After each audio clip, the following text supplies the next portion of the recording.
സുമനസ്സുകളുടെ ഹൃദയം കീഴടക്കി വീണ്ടും കോൺഗ്രസ് അധ്യക്ഷൻ രാഹുൽ ഗാന്ധി.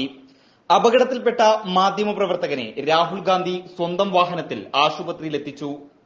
ബുധനാഴ്ച ഉച്ചയോടെയാണ് സംഭവം. റോഡ് മുറിച്ചു കടക്കുന്നതിനിടെ ഡൽഹി ഹുമയൂൺ റോഡിൽ വെച്ച് വാഹനമിടിച്ച് പരിക്കേറ്റ രാജസ്ഥാനിൽ നിന്നുള്ള മാധ്യമപ്രവർത്തകൻ രാജേന്ദ്ര വ്യാസിനാണ് രാഹുലിന്റെ കൈസഹായമുണ്ടായത്.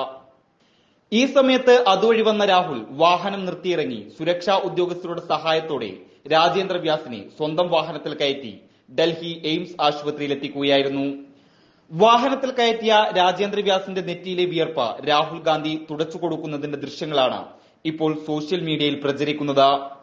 തൽക്കട്ടോര സ്റ്റേഡിയത്തിലെ പൊതുപരിപാടിയിൽ സംബന്ധിക്കാൻ പോവുകയായിരുന്നു രാഹുൽ ഗാന്ധി. രാഹുലിന്റെ വീഡിയോ പുറത്തു വന്നതോടെ വിവിധ മേഖലകളിൽ നിന്നും അഭിനന്ദനങ്ങളുടെ പ്രവാഹമായിരുന്നു. മുതിർന്ന കോൺഗ്രസ് നേതാവ് അജയ് മാക്കാനും രാഹുലിനെ അഭിനന്ദിച്ചുകൊണ്ട് ട്വീറ്റ് ചെയ്തിട്ടുണ്ട്. സോഷ്യൽ മീഡിയയിലും രാഹുലിന് അഭിനന്ദന പ്രവാഹമായിരുന്നു.